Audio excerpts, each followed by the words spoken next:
At our wedding anniversary party, dinner, my wife Catherine Hayes not only slapped the pregnancy test report, ultrasound report in my face in front of everyone, leaving the entire crowd in an uproar, but she also wrapped her arm around the young male assistant's waist, grinning maniacally and coldly, like a heartless lunatic. My hand, clutching the ring, couldn't stop trembling. That same night, the bodyguard stripped me naked and imprisoned me in the basement. Surveillance footage showed her, entangled in bed with that young assistant. Then, suddenly, a pair of hands covered my mouth from the shadows. A woman whispered coldly into my ear, "Want to make that pair of dogs and bitches kneel and cry." A month after our marriage, my wife got drunk and slept with her male assistant. She had him brought before me, and made him get on his knees and beg for forgiveness, until his head was bloody. I thought she was genuinely remorseful, so I softened and chose to forgive him. Until the company anniversary party event, when my wife announced publicly, "I'm pregnant with Daniel Johnson's child, and this child will be the Hayes Corporation heir." After the party ended, she knelt before me, confessing again, "Robert, Daniel is an orphan, and now he's been diagnosed with cancer. This child is his only relative, I just can't bear it. Don't worry, he doesn't want a title. The child can be raised under your name after it's born. He just needs to see the child occasionally." I said bitterly, and then, "Daniel has been anxious and scared recently and wants me to be with him all the time. You should be able to understand, right? Of course, I'll come back to see you every weekend. Once the baby is born, I'll make it up to you, properly." I nodded numbly. Daniel certainly worked hard on this pregnancy, sarcastic. "It's only right that you spend more time with him." Catherine Hayes' face softened into a smile, and her cold lips kissed my cheek. "Robert, I knew you were the most understanding." With that, she grabbed her suitcase and turned to leave. I took off my ring, turned, and dialed a number.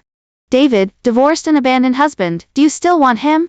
I started packing, looking at our home, still decorated cheerfully, and my heart swelled with bitterness.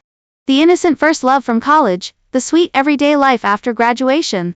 I thought we would be different, from campus to wedding gown, but I never expected we would still fall prey to infidelity, cheating.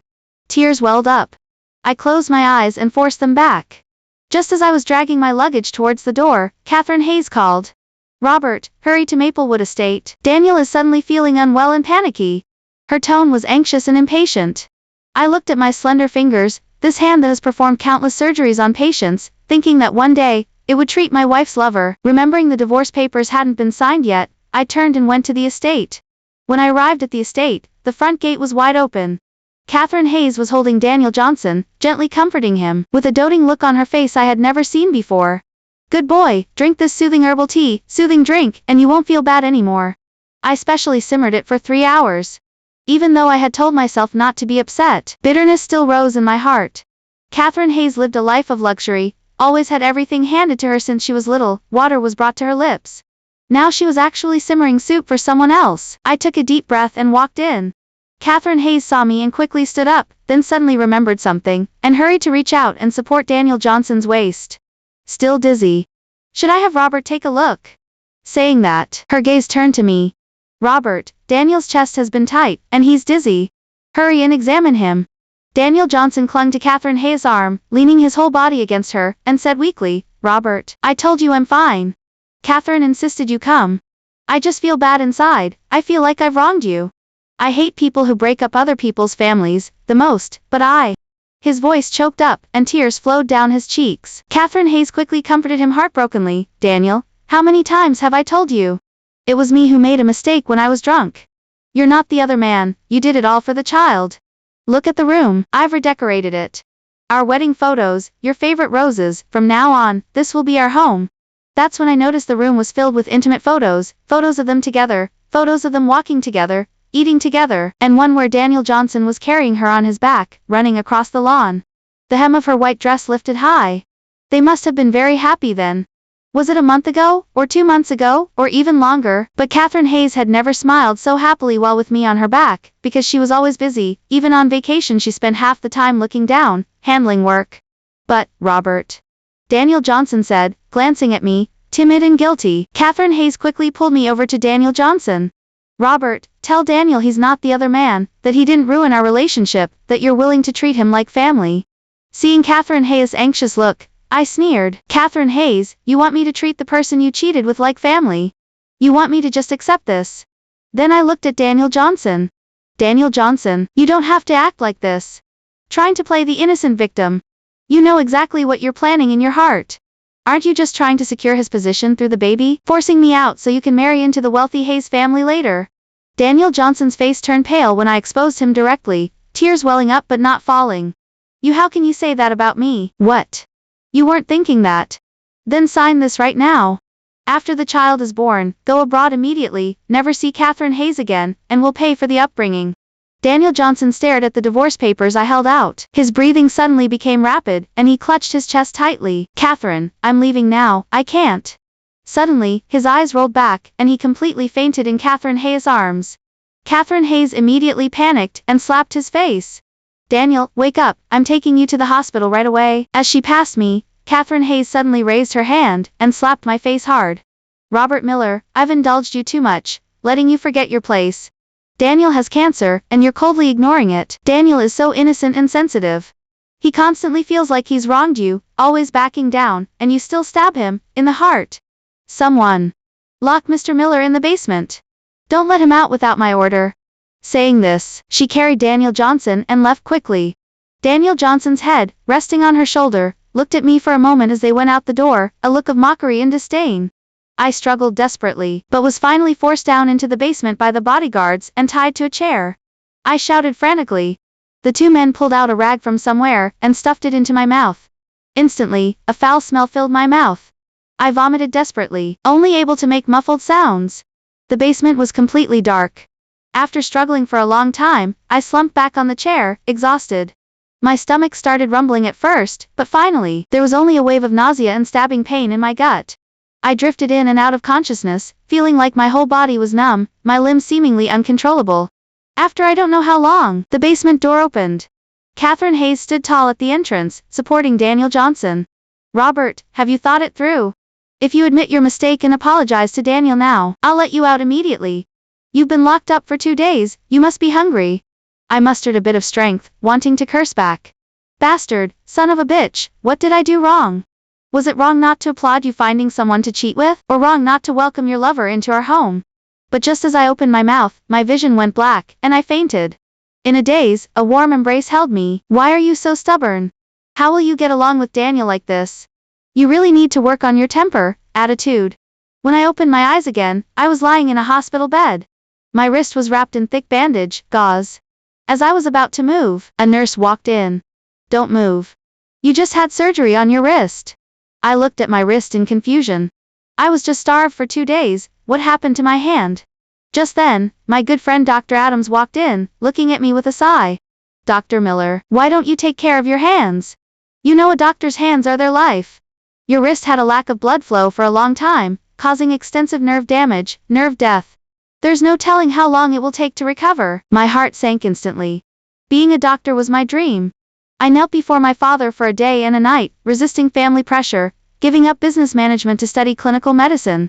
Though I had only been graduated for 3 years, I practiced and studied day and night, and was recently promoted to chief physician.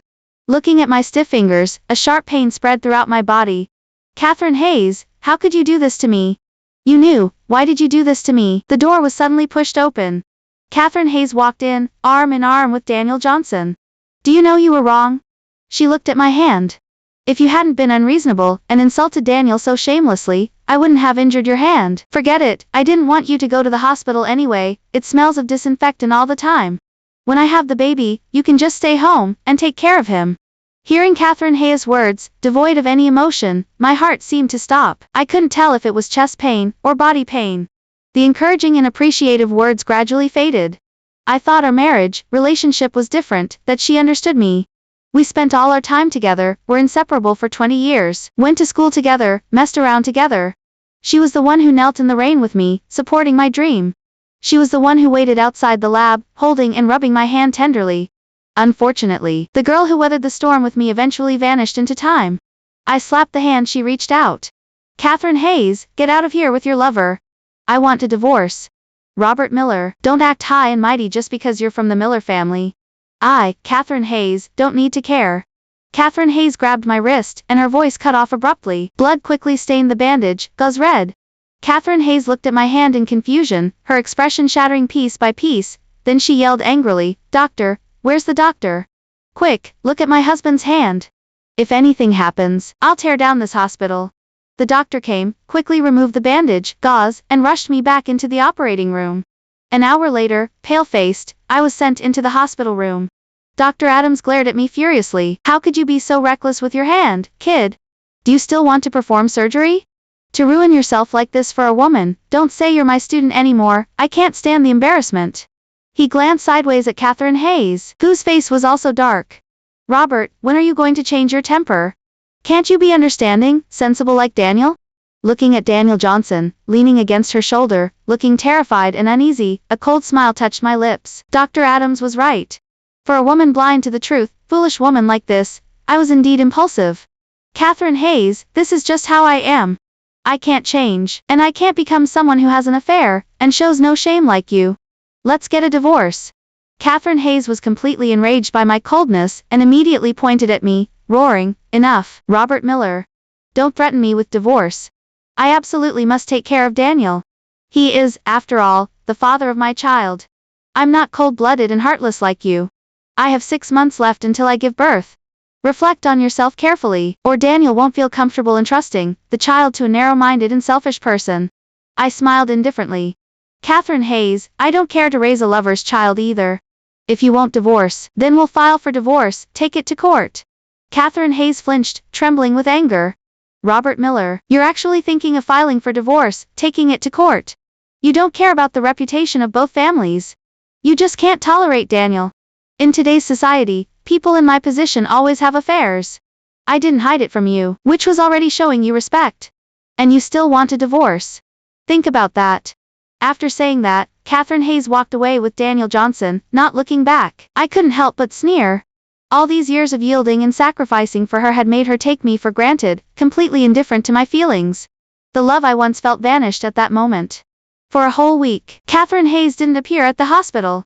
From Daniel Johnson's social media, I saw that she was accompanying him to see a scenic overlook, a historic park, tying on an apron to simmer soup for him.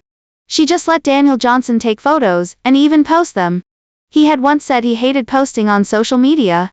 As a boss, posing, acting cute for photos like that was just embarrassing. There was even one time I insisted on pulling her to snap a quick photo to post. She immediately changed her expression, snatched my phone, and deleted it in 10 seconds. But now, she was smiling radiantly, arm in arm with Daniel Johnson, standing beneath the scenic overlook, a historic park. It's clear who she loves and who she doesn't. On the 8th day, Catherine Hayes came to handle my discharge papers. I followed her numbly, without arguing. As soon as we entered the estate, we heard sharp, shrill screams from inside. Before I could react, Catherine Hayes rushed in like the wind. I also hurried in after her. 2 thugs were grappling with Daniel Johnson, tearing at him. Hey handsome, someone paid us to take care of you, so stop playing hard to get. Daniel Johnson knelt on the ground, crying and begging desperately. Don't touch me, please don't touch me. His clothes were already ragged, and tears were smeared all over his face. Catherine Hayes rushed forward, ran, and punched one of the thugs. She scooped up Daniel Johnson, and held him tightly, protecting him. The bodyguards came in, rushing over with clubs. The 2 thugs scrambled out through the side, climbed over the wall, fence, and ran away. Daniel Johnson cried out tragically. Catherine, someone paid them to come. Daniel Johnson said, pointing at me resentfully. Robert, how could you be so cruel? I'm already close to death, and you still hire men to humiliate me. Saying that, he pushed Catherine Hayes away, and turned to kneel before me, banging his head frantically. Robert, I'm going to you. It's all my fault. Please spare my child. Once he's born, I promise I won't see Catherine again. I'll go to the mountains, a remote area, go out west, the countryside. Please spare my child. Daniel Johnson hit his head hard. In no time, a large lump swelled on his forehead, seeping crimson blood. Catherine Hayes heartbrokenly pulled Daniel Johnson into her arms. Daniel, it's all my fault. I didn't protect you well. Daniel Johnson looked at Catherine Hayes pathetically, with his pathetic, tear-streaked face, and wailed, Catherine, let me go. Saying this, he collapsed into her arms, sobbing hysterically. Sarah Parker's eyes reddened. She desperately kissed his forehead, comforting him. David, I won't let you go. Don't leave me. I thought my life would just be like this, but you are so gentle and kind, and heaven sent you to me. You are the person I love most in this life. The words were like icy blades scraping my heart. Even though I had given up hope, my heart still ached and ached. Holding back tears, I stepped back, wanting to escape the agonizing scene. The sound of the chair being moved startled Sarah Parker. She lifted her head, eyes blazing red, staring at me, filled with surging fury. Alex, since you are so ruthless, don't blame me for being heartless. Saying this, she looked at the two bodyguards who had just arrived behind her. Drag Sir inside. He's yours. The two bodyguards froze for a moment, exchanged glances, and stood rooted to the spot. Sarah Parker, in a furious rage, kicked the chair away. What are you standing around for? Do you want to keep your jobs? The two men took a step forward. One of them said hesitantly, Boss, we shouldn't be disrespectful to sir, and that kind of thing. Sarah Parker looked at me coldly. What, sir? From now on, you're Mr. Carter is David Carter. Do you understand? If you can't tell who's in charge, get lost immediately. Hearing this, the two immediately dragged me towards the room. I kicked and struggled with all my might, shouting, Sarah Parker, you bastard. Tell them to let go of me. It really wasn't me. From behind came Sarah Parker's icy voice. Only if you're a disgrace will you stop looking down on David and settle down quietly. The room door slammed shut with a bang. In the instant glimpse through the crack, Sarah Parker was striding out of the mansion, supporting David Carter. A wave of fear spread through my entire body. Frank, Mike, Sarah Parker has gone mad. Don't you two be fools? The two men's earlier humility and hesitation vanished, replaced by sinister grins on their faces. Sir, sorry about this, but someone paid a hefty price to have us serve you. Saying this, they lunged forward and began tearing off my clothes. I scrambled backwards towards the bed, kicking and thrashing wildly. Frank punched me in the head. Stars exploded before my eyes, and I collapsed limply onto the floor. Mike hesitated. Frank, if we do this, won't boss settle accounts with us later?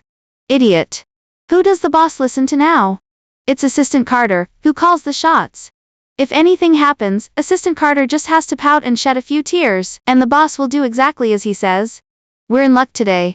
Sir is usually so arrogant and stuck up, but today he'll be begging us brothers. Ha ha ha. Saying this, one of them gave me a hard pinch. I jolted awake. Just as I was about to struggle, the two men quickly pinned down my hands.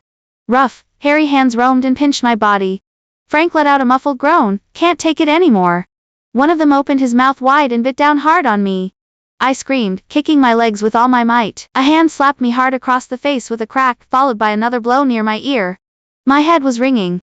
I had no strength left in my body, and lay limply on the floor, tears streaming down my cheeks. Mike, take a picture, quick. Frank, why me? Shut up. Do you want the house or not? Just as I bit down on my tongue, gathering my last bit of strength, and tried to kick him in the groin, the door suddenly burst open, and a thunderous voice full of rage boomed out. Stop. Several bodyguards burst in, quickly taking down Guard 1 and Guard 2. Through my blurry, tear-filled eyes, I saw Ethan's anxious face. Alex, are you okay? I was startled for a moment, then spoke with a hoarse voice. Ethan, you came. Ethan pulled me into a hug, gently patting my back. It's okay. I'm here now. It's all over. In that moment, I cried until I was hoarse, filled with sorrow and injustice. I had never cried so miserably in my life. After a long while, Ethan cupped my face. I'm sorry. I was late. I didn't take good care of you. As he spoke, he took out a matching ring, and slipped it onto my finger. From now on, I'll never leave you again. From Ethan's remorseful account, I learned that he had gone to Geneva these past few days, personally selected a top-quality diamond, and personally made this ring for me. An hour later, Guard 1 and Guard 2 were kneeling before my parents, and Jessica stood in the living room with a grim expression. She glared fiercely at Ethan and questioned him angrily. Ethan, let go of Alex. He's my husband. Alex, you know Ethan is still after you. Why did you call him? Just as Ethan was about to speak, I reached out and patted his hand. Jessica, if I didn't call him, should I have called you? Could you have saved me? Seeing Alex's cold expression, Jessica felt a pang of panic. She had lost her head in the heat of the moment today, seeing Michael being bullied and crying so miserably. But Guard 1 and Guard 2 were her people, loyal to her for over 10 years. They were just trying to scare him, they wouldn't actually hurt him. My father stood up, walked over to Jessica, and slapped her face. He was trembling with rage. You bitch. I entrusted Alex to you, and this is how you treat him. As he spoke, he threw the video recording at her.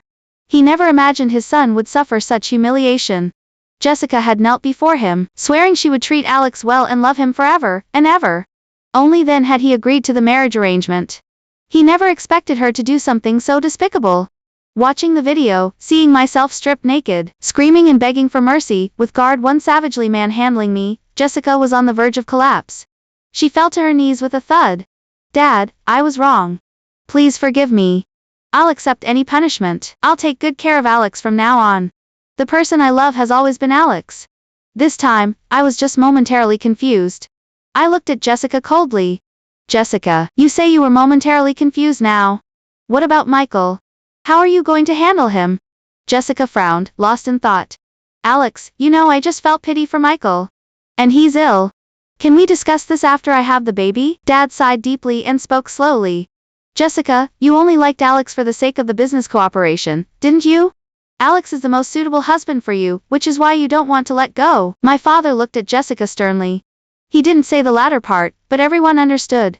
The Thompson family business had long since gone downhill due to her father's wild ways, and the Miller-Thompson marriage arrangement was her best option, especially since we grew up as childhood sweethearts. The so-called marriage arrangement was really just a one-sided financial support from my family. For so many years, she had refused to admit her reliance on the Miller family, and couldn't distinguish her true feelings for me. There was a long silence in the air. Jessica looked at me with such pain, watching my hand clasped tightly in Ethan's. In that moment, her heart suddenly felt empty, and boundless fear surged within her. Thinking that Alex would one day be someone else's husband, sleeping beside someone else, her heart suddenly ached violently. She didn't know if she had truly loved Alex all these years, but she had never considered leaving him. As for Michael, she only felt pity for him. Every time he looked at her timidly, her heart would soften, and she would want to protect him. But she had never thought about spending her life with him. She just couldn't help but want to take care of him, especially since he was the father of her child. Now, she suddenly became clear. Alex had become an integral part of her life, an inseparable presence, the innocent affection of their youth, the tender moments they shared in the shade. Realizing this, Jessica was filled with immense regret. Why had she gotten pregnant with Michael's child? Why had she tied him up in the basement? Why had she let guard 1 and guard 2 humiliate him like that? Jessica suddenly stood up, her eyes welling up as she looked at me intently. Alex, I've thought it through now. You're the one I love. I know I was wrong. I didn't want to get entangled with her anymore. I took out the divorce papers and threw them at her. Jessica, sign them. You don't want this to end up in court, do you? Catherine Sterling threw the divorce papers. Robert, I truly know I was wrong. Please, just give me another chance. I'll send Brandon Miller abroad immediately, never see him again, okay? She was about to reach for me, but Sarah Jenkins batted her hand away. Ms. Sterling, can one word of wrong erase everything? What good is the law then? Saying this, she picked up the video recording and handed it to Catherine Sterling. This could be considered attempted assault, couldn't it? If the upper circles found out Ms. Sterling actually had her bodyguards assault her own husband, I wonder if they'd call it gutsy. I stood up and slowly walked towards Catherine Sterling. Catherine Sterling, if you don't sign, the court will rule anyway if I file suit. Do you want to ruin your reputation? What I thought was love wasn't what I imagined, it was just his habit. From the moment she looked at Brandon Miller with such tenderness, lowering herself to care for him, I knew our relationship was over.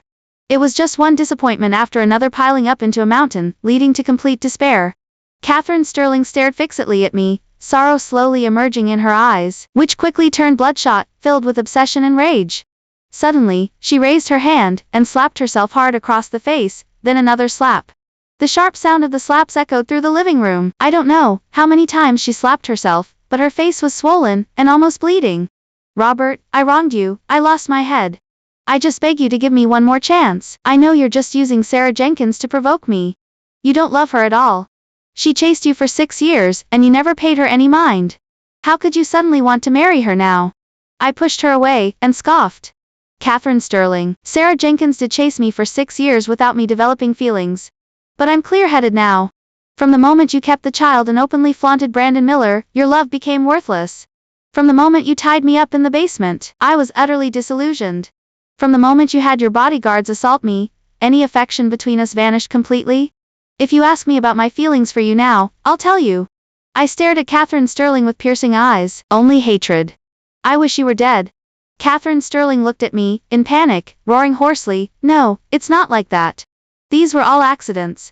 I truly never meant to hurt you. You were too brilliant, always seeming so superior. I just wanted you to be softer, to listen to me. I just wanted to wear down your spirit. Robert, the one I've always loved is you. Before she could finish, I interrupted coldly. Catherine Sterling, your love is too cheap. I don't want it, and I don't want to hear your explanations. I loved you, but that's in the past. Please, don't appear in front of me again, and disrupt my life. In the end, Catherine Sterling absolutely refused to sign the divorce papers. I had no choice but to file suit in court. The judge frowned, looking at the evidence I submitted. Catherine Sterling looked very displeased. She was gambling, betting on the bond we shared from growing up together for 20 years, thinking I wouldn't be cruel enough to sue, wouldn't expose her scandalous behavior. Ultimately, I didn't hold her legally liable. Under mediation, I received 20% of the shares as compensation, and Catherine Sterling signed the divorce papers with a dark expression. Gossip and rumors still spread through Riverwood. Many who learned of Catherine Sterling's outrageous behavior began to scoff at her. I don't know if it was the Hayes family's sudden withdrawal of investment, but Sterling Group's orders dropped by half in just 1 month. Catherine Sterling just stayed holed up in the mansion, listless. Brandon Miller coaxed and deliberately provoked her every day. At first, Catherine Sterling would play fight with him, but gradually she grew irritable. No matter how Brandon Miller cajoled or clung, Catherine Sterling remained uninterested. When she got drunk, she would call me, but all she heard was the automated female voice, "We're sorry, the number you have dialed is currently busy." Catherine Sterling's temper grew increasingly volatile, her rage burning fiercely, ready to explode at any moment. Brandon Miller, dressed provocatively, clung to Catherine Sterling, but she just impatiently pushed him away. Muttering to herself, "Robert is still angry. I need to talk to him, properly." She began tidying up the mansion, replanting the lilies that had been removed, reinstalling the gazebo in the courtyard exactly as it was, replacing the living room sofa. As the wind blew under the starry sky, she seemed to see Robert Hayes waiting for her, saw herself coming home from work, a wide smile on her lips, bringing out chicken soup. Catherine Sterling truly regretted it, regretting it every moment. If not for a moment of weakness, if not for coveting Brandon Miller's gentle adoration, if not for wanting to suppress Robert Hayes and mold him into what she desired, perhaps everything would have been different. But many people in her circle have a devoted companion. Why couldn't he just talk to her properly? If he had been gentler, maybe she wouldn't have indulged Brandon Miller so much. A month later, there were widespread reports of Robert Hayes and Sarah Jenkins' engagement. In the photos, Sarah Jenkins had her arm around Robert Hayes, their heads resting intimately together, prompting people to remark on their perfect match. Catherine Sterling couldn't accept it. She thought Robert Hayes was just trying to make her jealous, and once he cooled down, he would see his true feelings and come back to her. Enraged, she smashed everything in the bedroom. It was then she realized all the photos in the bedroom were of her and Brandon Miller, there wasn't a single one with Robert Hayes. She couldn't help but recall her wedding to Robert Hayes. Afraid of gossip about her marrying into the Sterling family, she hadn't invited any media. The wedding photos were composites where Robert Hayes had used his own pictures to create them, and the reception only included close relatives and friends. At the time, she claimed she didn't like having her picture taken, saying it made her nervous. He actually believed her. They had known each other for 20 years and been married for 3, yet Catherine Sterling was only now discovering she didn't have a single photo with Robert Hayes. Catherine Sterling collapsed onto the floor, despairing. In that moment, she finally deeply realized that Robert Hayes had truly left her. Brandon Miller merely looked at the newspaper with satisfaction. You, a man like that, who easily loses interest and moves on, it's your good fortune he's gone. Otherwise, who knows how many times he would have cheated on you. Catherine Sterling looked at Brandon Miller with a dark expression. At that moment, all the past events flooded her mind. Her tolerance for alcohol had always been high, so how did she get so drunk that day she knew nothing? Yet, that single time, she got pregnant. He looked at the prenatal test results, his eyes welling up with tears as he looked at her. "Miss Sterling, please don't worry. I won't bother you. He is my child alone, my only family in this world. I will raise him myself. Please, let me keep him." That day, he looked at her stubbornly, his face covered in tears. She softened and agreed to let him have the child. But gradually things changed. He started taking care of her, walking her home in the rain. Unknowingly, they ended up in bed together. While crying about not wanting to be the other man, and ruin someone else's family, he used the child as an excuse to constantly seek her company at night. If he truly had the integrity he claimed, he wouldn't have sought her out again, much less ended up in bed with her another time. And Ada and Air, she clearly hadn't ordered them to tie up Robert Hayes, so why was he bound to a chair for 2 days? That day, she was angry that Brandon Miller had been humiliated and told Ada and Air to teach Robert Hayes a lesson. How could they have gone so far? Although afterward, they adamantly insisted it was her order, they had always been perceptive. Why that day didn't they understand her true meaning, and dare to humiliate Mr. Hayes? Catherine Sterling's slender fingers clenched tight, knuckles cracking, turbulent emotions brewing in her eyes. Nothing seemed as simple as she had thought. Brandon Miller was still chattering on, "It's better he's gone. The three of us can be a proper family now, no need for that gloomy face around all the time." Catherine Sterling's voice was cold as she spoke. "Brandon, have you always wanted Robert Hayes to leave?" "Of course. I don't want to be a kept man. I want to build our life with you, and be your husband openly." His voice trailed off abruptly. David Chen only then noticed Catherine Miller's face was terrifyingly dark. David Chen just felt the atmosphere turn cold, a sense of unease rising in his heart, though he didn't know why. He didn't want to be the other man, a kept lover. She had always known that. Why was her face so awful now? Catherine Miller walked up to David Chen, grabbed him by the neck, and demanded fiercely, "David Chen, was it you who colluded with Jake and Mike? Was it you who forced Rob away? Have I spoiled you too much, made you forget your place, that you dared to scheme against me?" "Yes, back then, when David Chen graduated from college and applied to the company, I originally saw him as too much of a pretty boy, and didn't want him. Catherine Miller said he was an orphan, had suffered and endured hardship, and would surely be more capable than those pampered young women, so she kept him on. And she gave him a high salary. Who knew he was so ambitious? The job was just a stepping stone. Catherine Miller was his real target. That's why he gave up the sales department position, and willingly became a private assistant with no future." David Chen's face flushed red, tears welling up in his eyes, muffled sounds like, I didn't. Rob, he himself. David Chen's face was turning blue and purple. He kept tearing at Catherine Miller's hand, making broken, gasping sounds. His face gradually turned pale, and his body went limp. Just as he was about to suffocate and die, Catherine Miller threw him away. Regaining his breath, David Chen lay on the ground, gasping for air, tears dropping onto the floor one by one. He didn't know how much Catherine Miller had realized, so he could only resort to his usual tricks. "Kate, I know you're loyal and righteous. It was clearly Rob who was fickle, and disregarded your 20+ years of history, relationship. How can you say I forced him away? Kate, I know I shouldn't be the other man. It was shameless of me to fall in love with you. Kate, curse me, humiliate me, I accept it. I thought you understood me, but you actually..." David Chen lay on the ground, his eyes red like a rabbit's, his thin body heaving with sobs, utterly wronged. Catherine Miller watched the man on the floor coldly, a wave of self-mockery in her heart. Before, she had fallen for his act, even thinking he was strong, brave, and reasonable. She had been like a fool, completely manipulated by him. It was truly pathetic and laughable. "Daniel Davis, send Mr. Chen to the police station. Give them the footage and ask them to thoroughly investigate Jake and Mike." Catherine Miller's icy words sent David Chen into a panic. He stared at Catherine Miller in terror, only one thought in his mind: she knew everything, she knew it all. David Chen's eyes filled with despair. He suddenly lunged forward and grabbed Catherine Miller by the trouser leg. "Kate, I know I was wrong. I shouldn't have been jealous of Rob. Please don't send me to the police station." Saying this, he held onto her trouser leg. "Kate, the child, this is Miller blood. How can you bear to send his father to prison? He'll never be able to hold his head up again." Catherine Miller's gaze fell on David Chen's face, her expression dark and inscrutable. Yes, this child was a mistake from the start. The Miller family could not be shamed because of him. Catherine Miller took a deep breath. "Daniel, Chris, take me to the hospital. Abort the child immediately." David Chen completely collapsed. He kept backing away, shaking his head desperately. "No. You can't abort the child. Catherine Miller, you said that this child would be the heir to the Miller Group. You can't be so cruel as to abort him." Catherine Miller stepped forward and grabbed his chin. "I said he'd be the Miller Group heir because his father had to be Robert Adams. What right do you have? You were just a drunken mistake. I kept you around because I thought you knew how to be agreeable, to take care of things. I never expected you'd dare to harm Rob."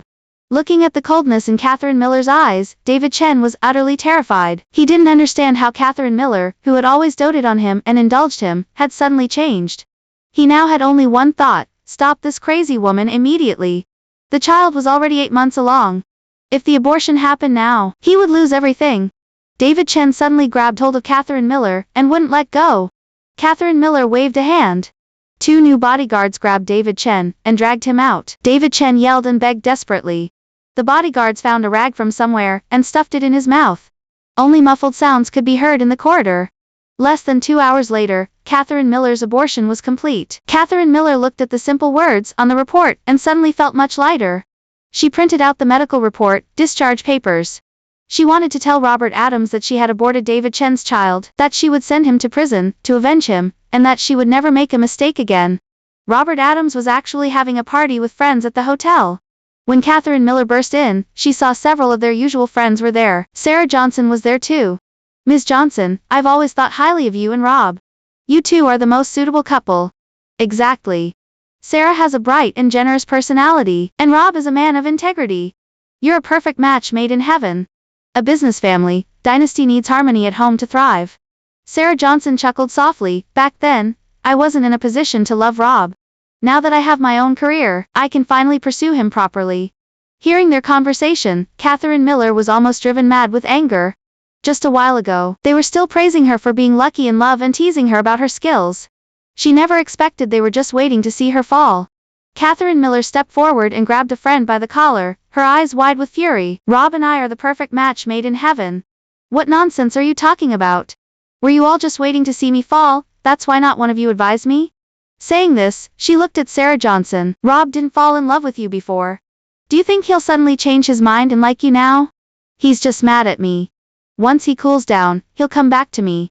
Sarah Johnson chuckled softly. "Catherine Miller, maybe Rob liked you before, and not me. Maybe he doesn't even necessarily like me now. But so what? It's enough that I like him. If I can take care of him and see him happy, I'm content." Catherine Miller's breathing quickened, her face flushed red. "Sarah Johnson, there are so many men in the world. With your status today, what kind of man can't you find? Why do you have to fight me for a use good?" The words had just left her mouth, when Sarah Johnson slapped Catherine Miller across the face. Sarah looked at Catherine Miller with icy eyes. "In a marriage, the one who doesn't cherish what they have, who discards one partner after another, that's the use good. Rob is devoted, sincere in his feelings. What right do you have to call him a use good? In my heart, Rob will always be a good man." Catherine Miller was speechless. She looked at Robert Adams, feeling awkward and embarrassed. "Rob, I didn't mean it like that. I meant..." She desperately tried to find words to explain, but finally fell silent, just looking at me piteously. A friend nearby tried to persuade her. "Let it go, Kate. Your fate with Rob is over. He suffered a lot of heartache following you, tormented and humiliated several times. We're all part of the same circle, it's better to part amicably. Perhaps Ms. Johnson can make Rob happy." Seeing everyone's expressions urging her to let go, in that moment, Catherine Miller wanted to confront them, wanted to punch them, but she ultimately dropped her fists in defeat. Was it their fault? They said a lot, made a lot of jokes, and no one took it seriously. It was she who lost herself, seduced by David's manipulation, false affection. They were just going along with her wishes to flatter her. Catherine Miller finally withdrew from the room, disheartened. She went to the main hall, ordered a round of hard liquor, shots, and poured them down one glass after another. Her eyes became blurred with tears. She lay on the ground, spitting up blood, yet still drank frantically as if punishing herself. Perhaps only this way could she feel Robert Adams' pain, his despair, his sorrow. Finally, Catherine Miller was taken to the hospital. The moment she opened her eyes, and saw the lilies by the bed, she was overjoyed. It was Rob. Rob had come. He still couldn't bear to leave her, he still loved her. It wasn't until a nurse came in that she realized she had been brought to the hospital by some friends, and the flowers were standard issue for every hospital room. The previous night, Sarah Johnson and Robert Adams had gone straight home to prepare for today's wedding. Sarah tore off the IV drip and rushed towards the hotel like a madwoman. By the time she arrived, the wedding was at the vows. Olivia took my hand, her eyes shining. "Ethan, vows can change, but what I want is your power over me. I've transferred all the assets under my name to you, and all the money I earn from now on will also be in your name. This way, I can never betray you. If I ever did, I would punish myself by becoming a penniless pauper. Ethan, I love you. Even if you stop loving me, I want you to have the power to fly higher, and further." This vow shocked everyone, including me. I hadn't expected Olivia to do something like this for me.